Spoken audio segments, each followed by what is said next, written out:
What is going on, you guys? Welcome back to Down to the Wire. I'm your host, Brian Costa. And today, guys, we have a very, very exciting episode in store for you guys today.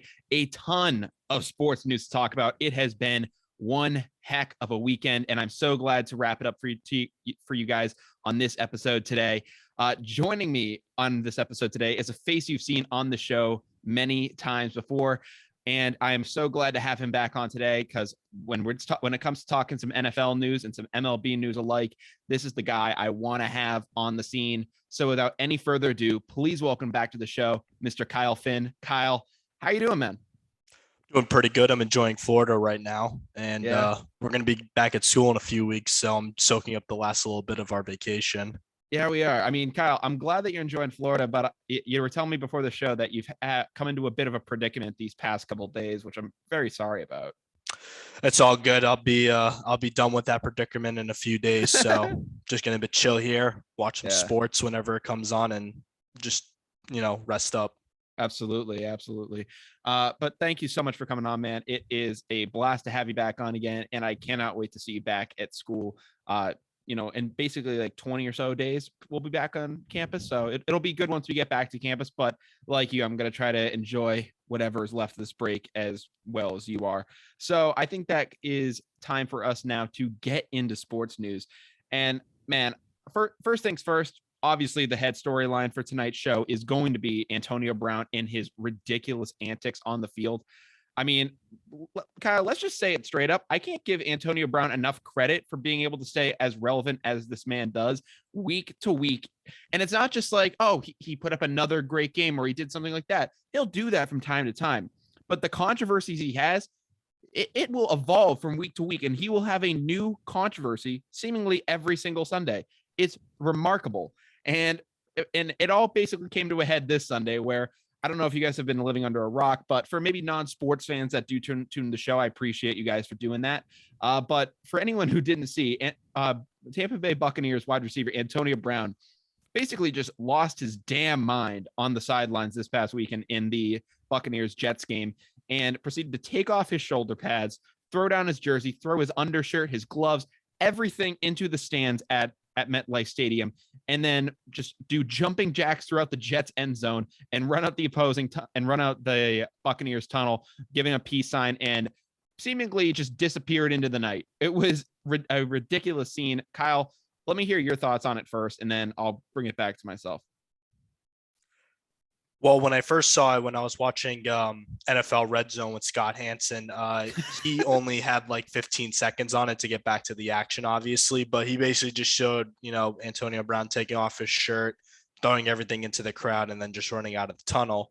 I learned afterwards, after the game, Chris Myers, who was commentating that game on Fox, apparently as soon as Antonio Brown ran down that tunnel, he actually tried getting the police who was at the game to take him to the airport immediately, like with no shirt on, just in his pants. And he was just going to get right on there and hop into the airplane. And he was basically just going to leave his stuff behind. Oh my God. That's yeah. So this whole situation, man, it's absolutely ridiculous. And I mean, just seeing it all play out like this. So on Sunday, I was actually at the Patriots game. So I wasn't watching Red Zone like you. So when I just hear my brother say to me, oh, Antonio Brown just ran off the field.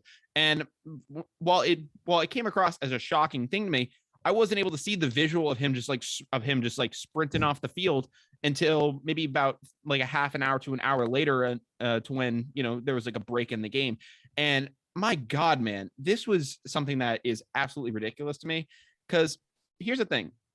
You can criticize all of the Antonio Brown controversies that he's had basically since 2019, when he went to the Oakland Raiders and now the Las Vegas Raiders. But he went to the Raiders and basically stirred a whole bunch of controversy there by showing up to practices late, getting frostbite on his feet, taking a hot air balloon to practice, doing basically whatever he could to get cut from that team after being traded there from the Pittsburgh Steelers. Then he signs with the New England Patriots, has his own incidents here, gets cut by us after a single game against the Miami Dolphins, then basically doesn't play football for the rest of that year.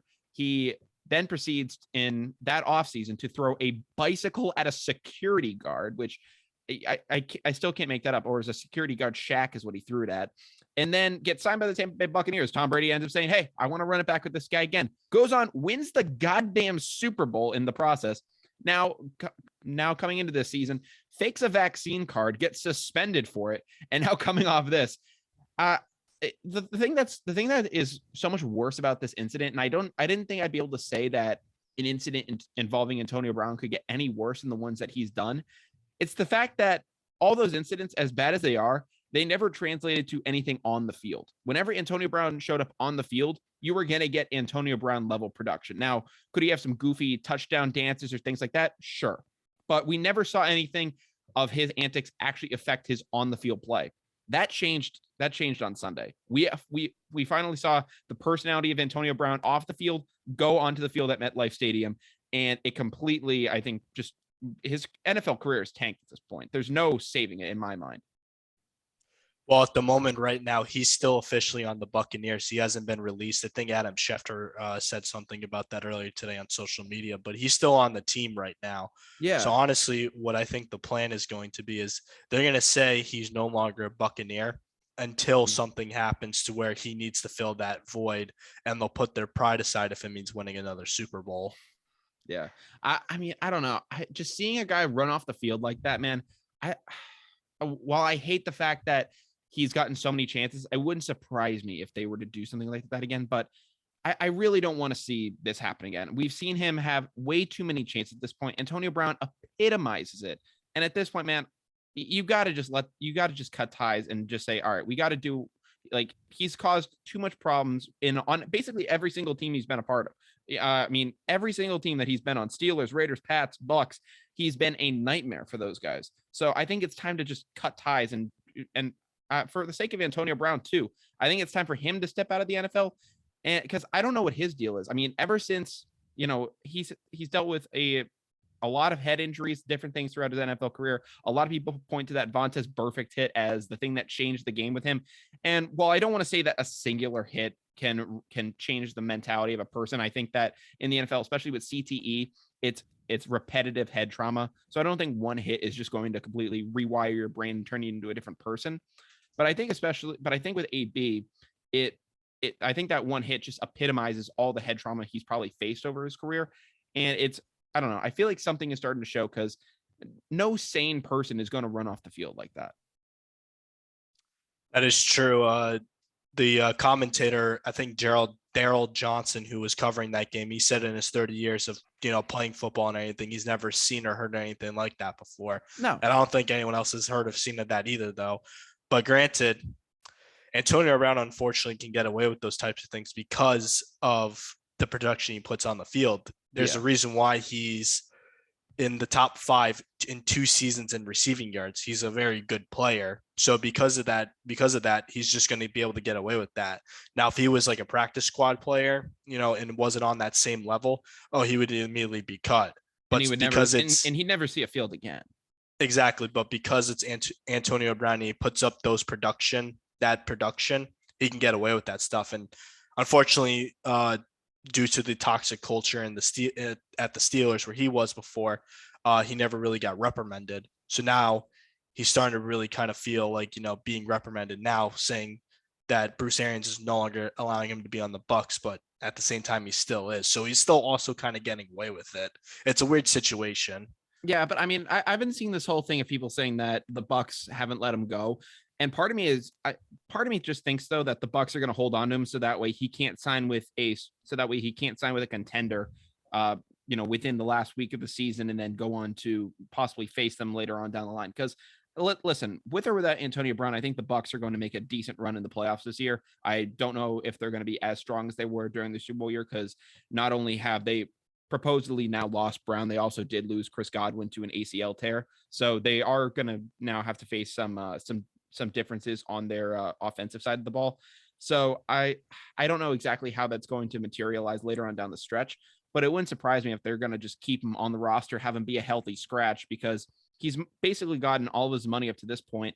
I think it's more of a better investment to keep a guy on your roster like that than to let him go and possibly haunt you later on down the postseason. Exactly, because I I don't know. A few of these AFC teams they're pretty well set. I'd probably say maybe like the wild card teams, like the Raiders, because Raiders right now are just they are losing all their wheels right now. Another person got arrested for DUI. So I mean, he could potentially go back there again if they give him good money. And I mean, Derek Carr's still a good player. Kyle, he's never going back to the Raiders. Hell no, he's not going back there.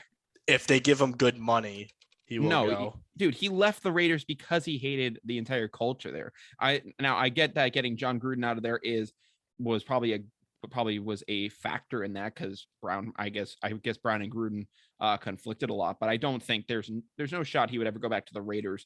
I don't know if there is a team that would take him on in a later stretch like that. I wouldn't be surprised if Aaron Rodgers was to try to lure a guy like that to Green Bay to make a late stretch for what he's been saying is essentially his last dance in Green Bay and possibly the NFL. He's mulled retirement rumors and different things like that. So I wouldn't be surprised if he was to do something like that. But in reality, man, I think AB is probably just done at least for the rest of the season, and I could see it just being done for his career. There's no way in my mind that this guy should get another shot.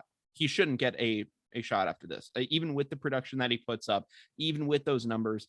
He should be finished in the NFL. Everyone makes mistakes. He makes repeated mistakes, but again, you're there to play football, and if he's putting up those numbers, I mean, but are you really going to deny his services if he says, "I want to play for your team"? I mean, he's also, on the Buccaneers, he's their third receiver. Now, I get the Bucs have a stacked receiving core, but he's a smaller wide receiver. Now, he's incredibly fast, but he's on the smaller side of receivers. And, he's now entering his 30s. And most receivers, like running backs, once they get into their 30s, it's usually the big ones that are able to kind of have a, more of a downfield presence that can sometimes, last longer in their careers. Those are typically the guys that can usually make it longer. Those kind of, inside slot receivers usually get beaten up over times. And that's why you see a guy like Julian Edelman now out of the league. That's why you see a ton of slot receivers kind of just go down, and those guys kind of become interchangeable over time. Well, at the moment right now, he's still a Buccaneer. Yeah. I mean, we'll have to wait until he's officially out to see what's going on, and then we'll start to see if teams want to start contacting him. But for right now, at the moment, he is still a Buccaneer. So I think that that leg injury with who is it, Godwin? Yeah, ACL tear. I think he's going to be needed again, because Godwin is. I think he'll be needed, but I don't necessarily know if I don't think Bruce Arians is going to have it in him to put it aside again. He came out in a postseason presser or post-game presser rather, and ended up saying this guy isn't a Buck anymore. Like he said he's done. Tom Brady ended up saying, "Hey, we hope that he can get the help that he needs, that he in a way that he can respond to it." And it sounds like these guys are talking about a guy that really isn't going to be associated with their organization anymore. Especially Arians, just calling out and saying, yeah, no, he's not a part of this team anymore. He's done. So I think that's kind of where that's where I definitely draw the line. In my mind, he has to be done, because he isn't even back in Tampa. He, like, just as of yesterday, he was at a Brooklyn Nets game and was just kind of chilling out in the Barclays Center. So I think he's not even practicing with the team now at this point. He isn't even in Florida. So I don't even know what it's going to look like for him, frankly. We'll have to wait and see what the Buccaneers do. Right now, he's still officially on the roster. So, I mean, something might happen. Bruce Arians might come out and apologize. AB might come out and apologize. Something might happen. The tensions can be easily, squashed. And who knows, they can get back to, focusing on football and trying to, get the Super Bowl again, back-to-back champions, hopefully. Yeah. I mean, Kyle, I don't know if you ended up seeing this, but one of the another thing Antonio Brown also did as well once he ended up leaving the stadium. Apparently he might have actually gone back to his own house, or he went to somewhere where there was a recording studio, and he actually ended up releasing a song after this. I don't know if you heard about this. He did post it on his social media that he did drop a song. Yeah. I didn't listen to it though. So it's called Pit Not the Palace, and I'll give you a little preview of it right now. I've been on the field again, brother. I told you from day one, this was going to be a tough move. You made it. You came through the fire. Be ready to see the light. Because the fans ready for you to be back. I'm from the pit, not the palace. I'm kind of stylish.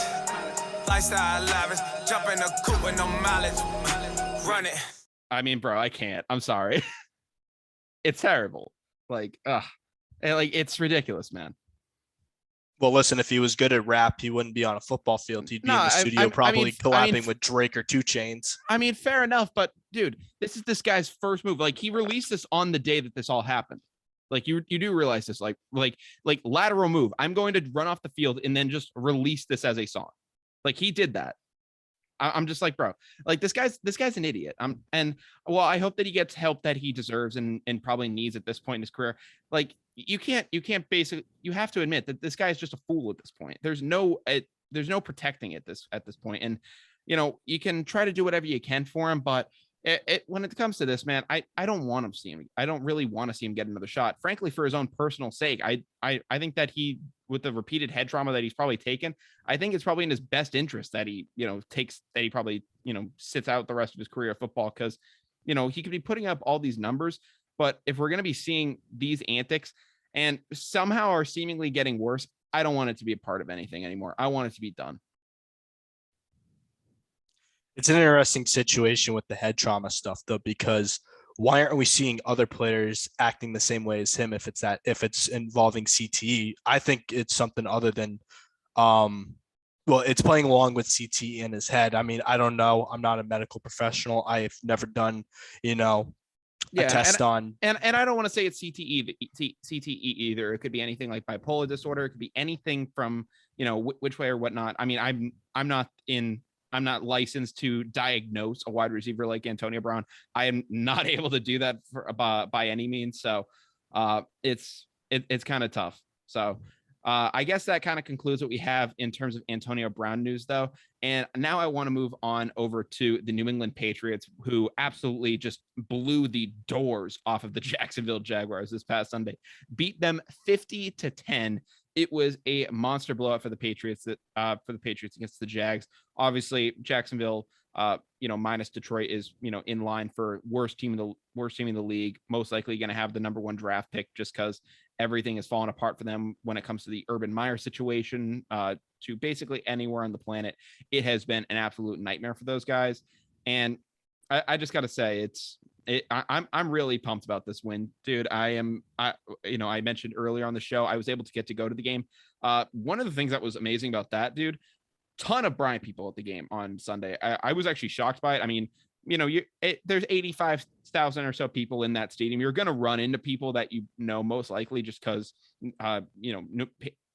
Massachusetts is just full of Patriots fans, and a lot of people either have season tickets or are just trying to get in there. So it didn't surprise me that I was going to know people that I knew, but the sheer amount of Bryant people that I knew just going in for this game, it was actually really cool to see, and it was really interesting to be a part of. Only thing that kind of sucked though is this guy, and I don't even know how to describe him. This kind of just older dude. We're chilling out in our seats that we ended up getting amazing seats. Apparently they were the seats of the running back coach. We ended up getting them from a mutual friend, and we're chilling out in these seats, and kind of just a confusion on us. We were supposed to, like, me and my friend, we were supposed to be a row up in these 2 other seats. So these things are kind of diagonal from one another. And this older gentleman comes up and just starts screaming at us to get out of our seat. And we're just like, hey, like, we're sorry, kind of a bit of a confusion here. And he goes, yeah, get the heck out of our seat. And we're like, okay, whatever. We're just going to go up. And it was a ridiculous thing because part of me also thinks that this guy kind of looked a little bit like John Malkovich. I don't know do you know who that guy is? He doesn't ring a bell. All right, he plays Lenny in the Of Mice and Men movie. So I don't know if you've ever seen that, but yeah, I've never seen that movie. That's okay. Why. So he's a famous actor, and this guy kind of looks like the poor man's version of this guy. And it's funny because my friend John ended up kind of just telling this guy to go screw when he was kind of being just kind of an a-hole to us. So if he did end up telling John Malkovich to go screw, that is kind of funny. But the thing that was absolutely hilarious was just how we were able to pick apart the Jaguars on Sunday. Mac Jones went 22 of 30 for 227 yards and 3 touchdowns. The Pats defense on the other side of the ball picked off Trevor Lawrence 3 times. It was an amazing game. And man, what were your thoughts on the game? Obviously amazing to have, but moving forward, what does a game like this do for our momentum going into the playoffs? It's a big confidence booster, especially after losing 2 straight. We could have had that win against Buffalo. Just that defense just couldn't get any stops. Like when I was looking at Josh Allen on that Patriots Buffalo game, everything was going his way. No matter who you ran, who ran after him, scrambling everything, he was able to either scramble to get a first down by rushing or throwing and somehow finding someone open. So, I mean, if Josh Allen has that type of performance every game in the playoffs, then they're winning the Super Bowl. But yeah. I think this was a great win for the Patriots. Mac Jones looked very, very good. I was a little shocked at how low the yardage was that he got, but then again, a majority of the field positioning was either at midfield, so it makes sense why he only got about 225. Yeah. Only thing though is Jamar Chase really had such a better game that, as good as Mac Jones's game was, I don't think this game was good enough to get him in the rookie of the year talk. I think it's going to go to Jamar Chase, unfortunately. Okay. Yeah. I mean, Chase did absolutely go off in that Bengals game, and that just seeing him put up points like that was actually ridiculous. But kind of looking at this Pats game, I do have to say, while beating the Jacksonville Jaguars is no tall task. Brian Hoyer could have started out for us there today, on Sunday, and ended up getting that victory. So I'm not saying that it's like this big grand thing to beat the Jacksonville Jaguars in the way that we did, but I think for the Patriots, it's a good thing because obviously these past 2 games, we've had struggles where things in our offense and defense just haven't materialized. And for us to just be able to go out there and see our offense and see our defense work in the ways that they're supposed to, and just to have Mac Jones, have that success and of knowing, all right, I'm going to be able to go to Hunter Henry here and have some success. I'm going to be able to go to a guy like Christian Wilkerson and have immense success going to him. I think he had 2 touchdowns on the game yesterday, pass it over to Jacoby Myers for his 2nd touchdown of the season. So just seeing things work like that, it's definitely a confidence booster, and it definitely rings back to earlier in the season when we ended up beating the Jets. I think it was like 53 to something earlier on the year. And then we proceeded to go and win six straight after that, before these past 2 losses. So while it's nothing to ever be like, it's not to be like, oh, the Jacksonville Jaguars win is why we ended up having a deep run in the playoffs. It does make a difference in showing, all right, now we know how, all right, we were able to kind of work out the kinks in a game where we knew we were going to be successful. We see how our offense is going to work when it's, when it's flying at all cylinders. And basically you can then kind of navigate forward against tougher competition. I was really happy about that. And while maybe some fans would like to have a closer game in some games, for this is absolutely exactly what I wanted. I saw that we were favored by 16 points coming into this game, and I was like, wow, like 16 points, like that's nothing generous to give out just on any single game. I mean, in the NFL, there like NFL teams can always just show up and surprise you. I mean, you saw the Detroit Lions, who earlier in the year were winless and ended up having an absolute stunner of a win this season. So seeing things like that obviously kind of make you nervous, but we absolutely went out there. We just pulverized the Jacksonville Jaguars, which I'm so pumped about. And I really can't wait to see what this team does against the Miami Dolphins. The Dolphins, I don't care if they were winless on the year. They still always seem to scare me, man, because I don't know what it is. The Pats and Miami, they just don't they just don't fit well together, especially when we go down to Miami to go face them. They already beat us in the season opener. How do you feel about this rematch coming 16, 17 weeks later? Well, realistically, I think we would have beat Miami week 1 because I was at that game. Literally the only reason why they lost is just because of the fumble. Yeah. If they didn't have that fumble and said, let's kick the field goal from the 3-yard line, they would have ended up winning. Yep. Dolphins offense isn't really that good, especially against the Patriots defense. So, I mean, realistically, I count that as a win for the Patriots, even though it really wasn't. It's still a win because we obviously know what would happen. Yeah.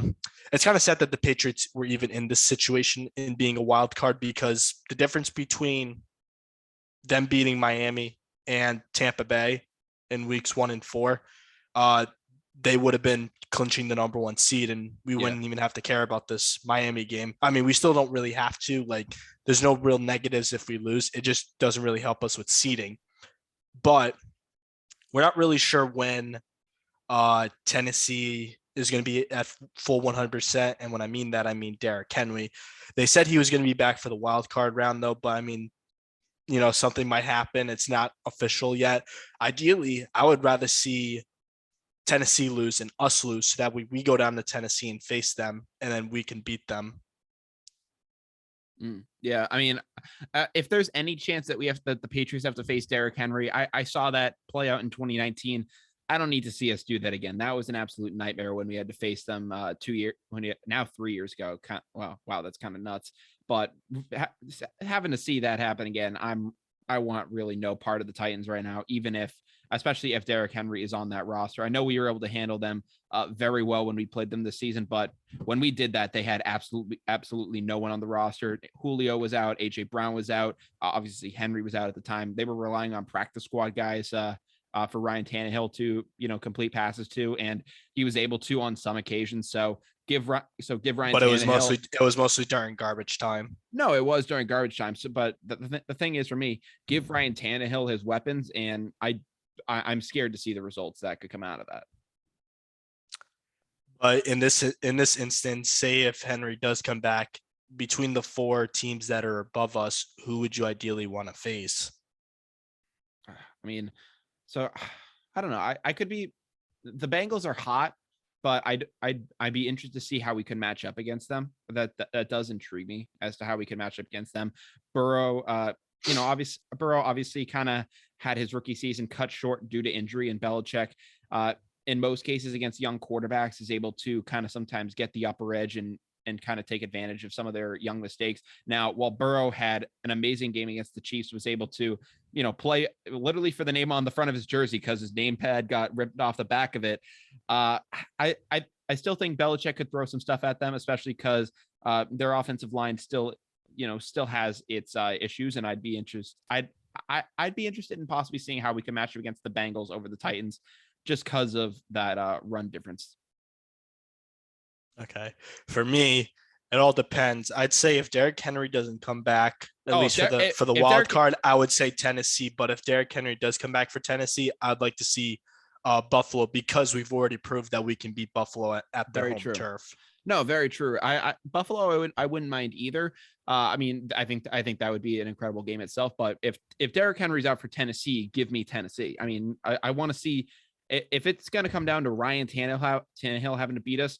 I mean, credit to Ryan Tannehill. He's revitalized his career in Tennessee, but I'll much rather take that chance than having to see Josh Allen have to do it against us in Buffalo, especially just seeing the way we ran over them in that blizzard. I mean, you can say the weather was a factor in that game. Obviously it was, but just being able to dominate them the way that we did, it's pretty powerful and just speaks volumes to, I feel like, how Allen would want to retaliate third time around, essentially. Well, if we're saying the weather had a huge factor in the Patriots win there, don't you think that same weather is going to happen during the wild card weekend? There's basically a snowstorm every weekend. So I mean, you're not wrong that there's a snowstorm every weekend in Buffalo. I mean, I'm not worried about the snow. I mean, snow, obviously. Well, snow, wind, freezing. Yeah. I mean, here's the thing: the snow and the freezing is obviously a big thing. The contributing factor in the weather in that game was the wind. I mean, from what I was hearing, it was like hurricane force winds, and it's stuff that Buffalo, obviously Buffalo has to deal with a lot of stuff weather-wise, but this was a big challenge, especially even for them. I mean, like the way people were talking about it in the news, this is something that you typically don't see even in the worst Buffalo conditions. There's still usually some semblance of being able to kick in the wind. In this game, Tyler Bass, who I believe from extra point going into that game was literally perfect on the year, he ended up missing one like very badly. So I think I do kind of want to throw that one out just because of just how crazy the weather was in that game. But I don't know. I'd be interested to see how we can face off against Buffalo in their own turf if Josh Allen in that Bills machine is running at 100%. Yeah, I mean, that is the one thing about this season. There's still an extra week, so who knows? There's still some teams that are still going to be playing, their full stars. They're still going to be going 100%. Honestly, I wouldn't be shocked if one of the contending teams has a major injury. Yeah, no, it wouldn't surprise me either. I mean, you look at, it's happened to a bunch of teams too. I think of I think it was the Patriots in 2010. It was the year, I think, after Brady tore his ACL, or it was like 2 years after that. And Wes Welker ended up tearing his ACL literally the last week of the season going into the playoffs. And it just completely altered our game plan moving forward. So injuries always are a big thing that could happen. And especially adding on an extra week to the regular season, it's something that could, that extra week of wear and tear. It's something we could really see. Now, I'm not entirely sure how that's going to pan out, especially with maybe some teams that maybe already have their destiny set. Maybe they're going to sit some guys. I can't even think of just whoever is like the one seed in the division, obvious, or in the conference is most likely just going to sit their starters if their destiny is essentially set. And if other guys realize, all right, if they kind of have a game kind of carried away and they're pretty much all set, I wouldn't be surprised if a lot of guys rest their starters when they feel safe doing so. Yeah, it is going to be interesting. Because there's also still a few teams on the outside looking in that actually have a good chance of getting in. One team that I think actually is going to do that is the Saints. Mm-hmm. The Saints actually, for a team that's 8-8, they actually can get into the playoffs next week, and I think they can legitimately do that. They have to beat, who do they have to beat? I think it's the Panther. No, they just played the Panthers. Who are they playing this weekend? Let me look it up. I'll tell you. So for week 18, the New Orleans Saints are facing off against the Atlanta Falcons. Okay, so they have they have a shot. They have a shot of all shots. And the other team that's taken the last spot is the 49ers, and they're playing against the Rams. Yeah, Rams are favored by 4 in that game, and it's in LA too. That's why I think 49ers are going to miss out on the playoffs. Is Jimmy Garoppolo's health still in question? Is he going to be good to go? Because I know he had a finger injury going into that. Well, it's also still too far away because it might heal up on, Friday or Saturday, depending. Yeah. But right now it's Tuesday. And I just don't really – it also depends on if the Rams are starting their full squad because, one, the first seed has already been determined. So the Rams are getting a home playoff game regardless. Doesn't matter if they're the 2 seed, the 3, or the 4. They're getting that home – I take that back. The division hasn't been clinched yet, so they'll actually be going full force because Cardinals are still right there with them. So, I expect the 49ers to be eliminated next week against the Rams, and the Saints are going to kick them out. Yeah, so Garoppolo's injury was it was on a torn ligament and chipped bone in his thumb and the thumb on his throwing hand. So I'll be interested to see how that kind of works out because especially on guys that have to rely on that throwing motion. Now, if Jimmy Garoppolo, played a different position, he was a tackle, they would just put a club on it and just say, all right, just go out there and do your thing. But because you do have to rely on the throwing motion of, going out there and being able to throw the football for him, possibly, 30, 40 times a game, I really have no idea how this is going to affect him. One guy I think of in a different sport that had to deal with, an injury to his throwing hand and then had to go out there and perform was Trevor Bauer back in, I believe it was like the 2015 or so postseason when the Cleveland Indians were facing off against the Toronto Blue Jays. And he injured one of his fingers playing with a drone in his backyard. And they tried stitching it up, having him go out there and throw. And he just wasn't able to do it because the stitching didn't hold up. So even if they clear Jimmy Garoppolo to go, I don't know necessarily how that's going to affect him going into this. Yeah, again, we're gonna have to wait. It's still something might happen. They'll say, "Oh, his finger magically healed. He'll be ready to go for Sunday." Or they could lie and say, and try Yeah, I to make mean, him start. hell, he could pull a Tom Brady where you remember back in I think it was the year we faced the Jaguars, so it was 2017 where he ended up getting like that. He ran to Rex Burkhead and he got like that giant gash on his hand. They stitched it up, had him play with a glove, and they won that game. I mean, he could Yeah, or you he could could even do use that. last year an example where he basically had an MCL injury. I think he got it like end of the season, and he knows if he got the surgery, he wouldn't be able to play in the playoffs. So Yeah. he toughed it out, and they won the Super Bowl. So it could be another situation like that. Well, I mean, I was thinking more specifically as of the hand, but Yeah, yeah, the hand, yeah, or just playing through an injury in general. oh yeah, no, I think it's definitely something that you'll have to look at moving forward. But I think that kind of concludes what we have in terms of Patriots, and then looking on into the playoff picture for stuff over in the NFL. The final NFL story that Kyle that I want to talk with you about on tonight's show actually involves a team that I don't believe they're in the playoff picture just because of stuff just hasn't gone their way this year. They were in it last year. They had a kind of an interesting run with a quarterback by the name of Taylor Heineke and company. They ended up going out and getting Ryan Fitzpatrick in free agency, and just stuff kind of didn't materialize. Taylor Heineke became the guy once again, and that team obviously is the Washington football team. They are actually announcing that they're going to be revealing their new name on February 2nd. And a lot of people are wondering what they're going to pick. There was kind of a poll way back when, and people were saying, "Oh, we want the Washington Red Tails for." I think they were like a military group, or plane airmen back during one of the world wars. Or I also heard the Washington Red Wolves would be an interesting one to pick. But according to team president Jason Wright, the name is not going to be one of the early fan favorites that originally emerged online, and it's going to be something completely different. So there's been a lot of speculation as to what they're going to do, and a lot of people now are thinking that Washington is going to rename themselves the Washington Commanders. Due to some leaked things that have come out online, apparently Dan Snyder and the Washington organization have purchased they ended up purchasing that naming rights on online, and then they possibly they allegedly created a website. And then when you look at the uniform for the new Washington team, they didn't reveal the logo or anything, but you could see 3 stars on there, and a lot of people think that signifies something. So what do you think about this whole thing, and do you think that Commanders is going to be what they end up going with? From what I've seen so far, yeah, just because it's a simple name, it's not really controversial.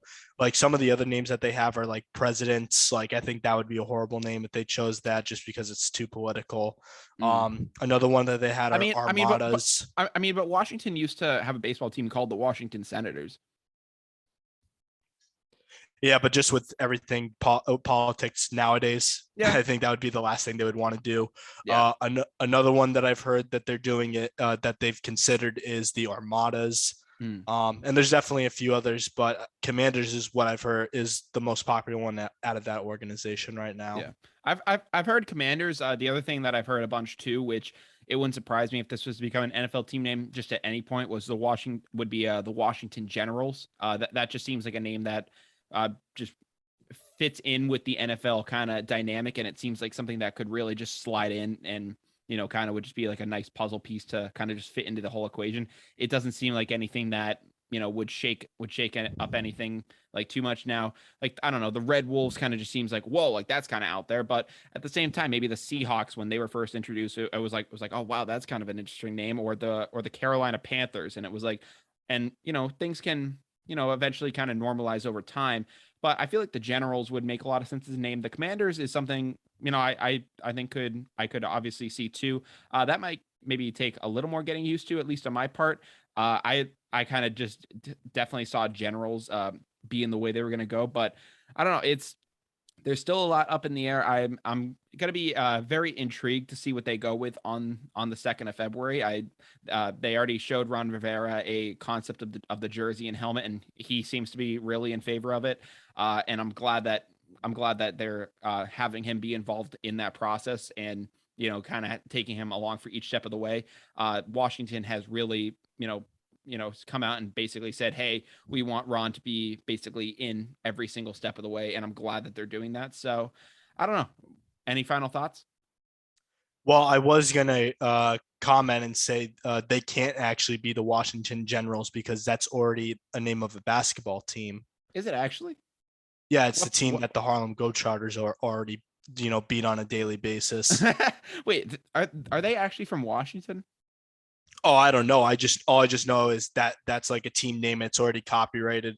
I think it's under the Harlem Globetrotters, name incorporation, just like how it is. But yeah, they would have to buy that name out from the Globetrotters, and Globetrotters are world famous, so that they would be spending so much money just to get that name and their the branding and likeness and all that stuff. Yeah, let me look that up. What team does the Globetrotters play? It is the Washington Generals. All right, so that actually does make things interesting. That might be why I've recognized that name a little more than I thought. So I actually went to go see the Globetrotters play, so that might be why that name is stuck in my mind.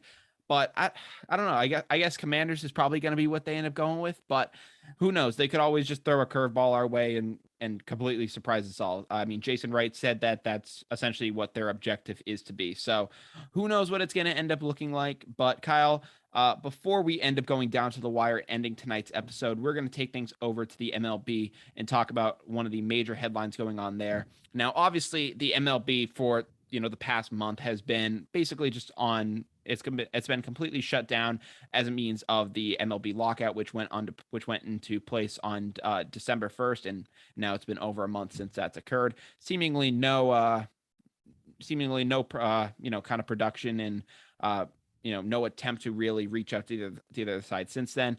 Obviously, we still got a lot of time till the season starts, so I don't want to say it's time to panic yet, but hopefully things get resolved. But in MLB news, which I didn't think I'd be able to say during the lockout, MLB Network has fired a very credited and prominent insider, Ken Rosenthal, due to his previous criticism of the MLB commissioner Rob Manfred.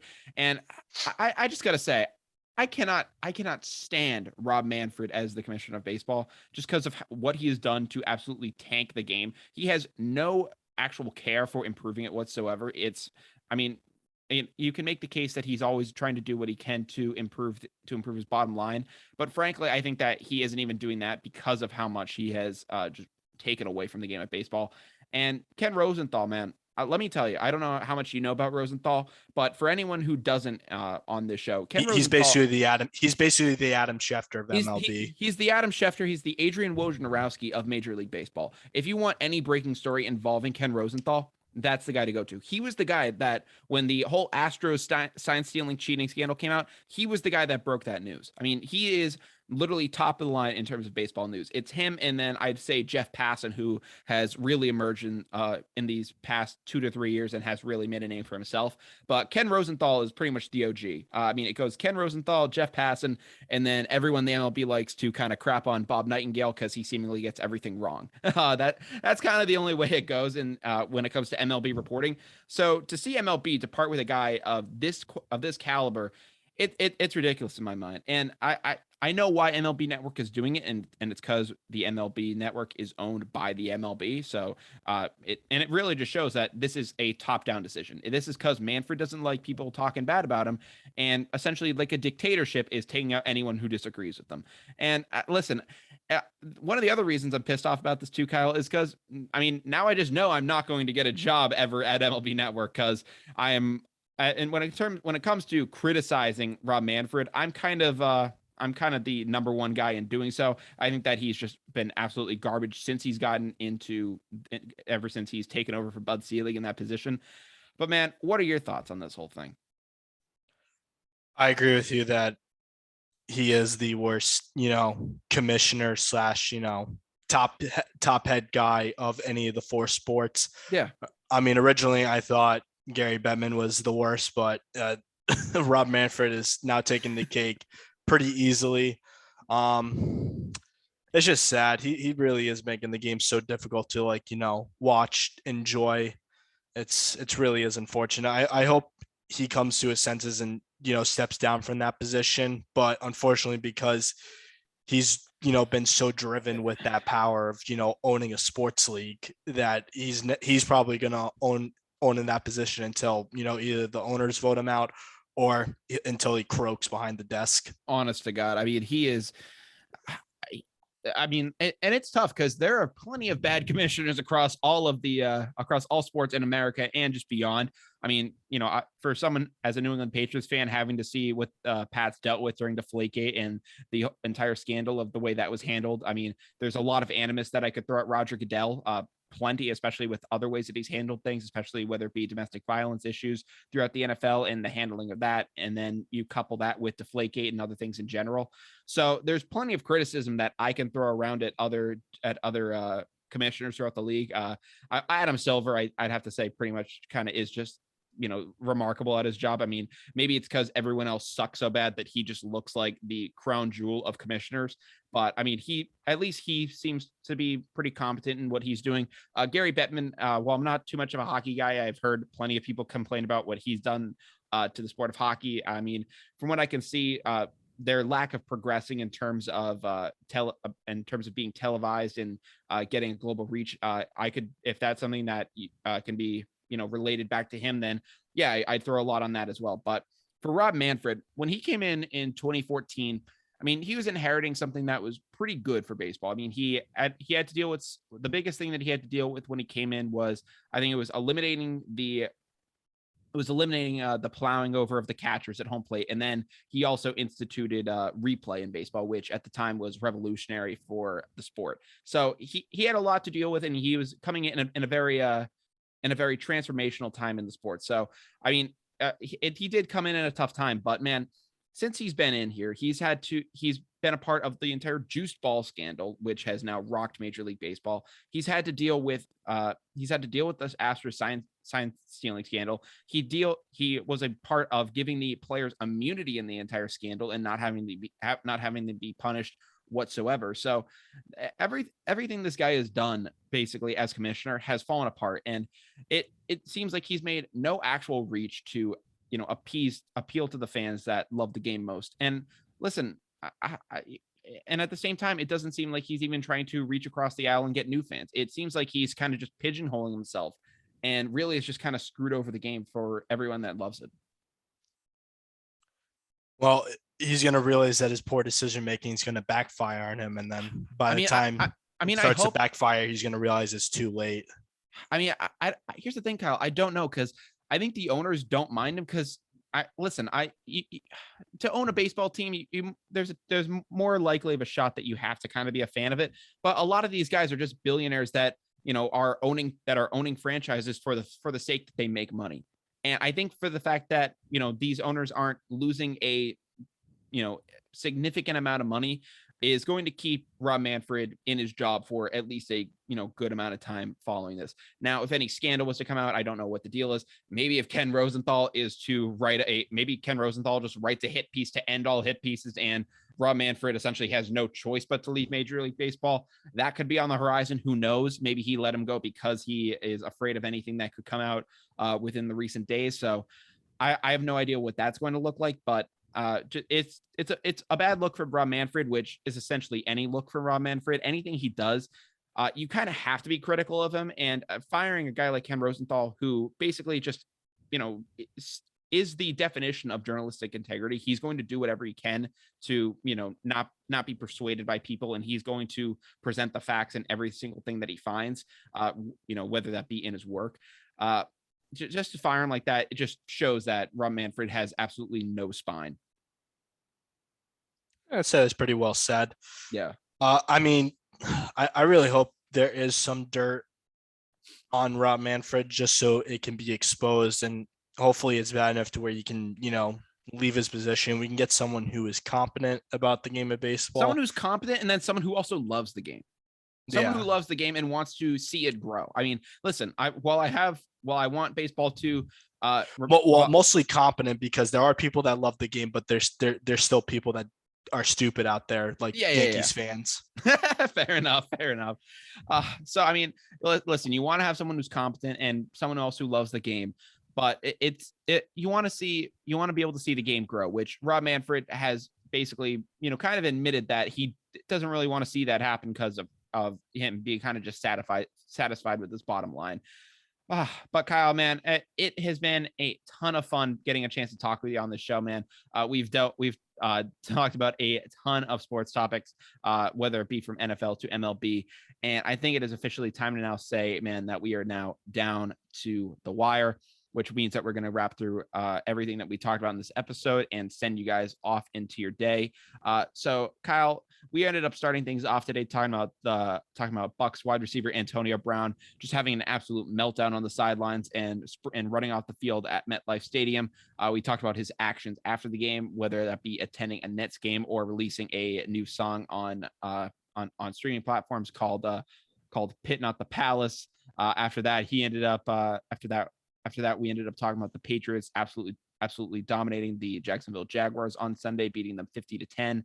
After that, we talked about the Washington football team officially announcing that they will be changing their name on February 2nd. And we finished things off by discussing MLB Network firing insider Ken Rosenthal due to his previous criticism of Commissioner Rob Manfred. It was a great time getting a chance to talk with you, Kyle, and I'm really glad that I was able to have you on during this break. Thank you for having me. And this weekend for football is going to be huge. You got NFL Week 18 this Sunday, and then you got college football championship game Monday night. So it's going to be great for sports fans this weekend. Absolutely, it's going to be an amazing weekend for sports fans this weekend, and I can't wait to go over it with all of you guys. So to stay up to date on anything Down to the Wire is doing, make sure that you follow us anywhere on all streaming platforms where all our episodes will be released.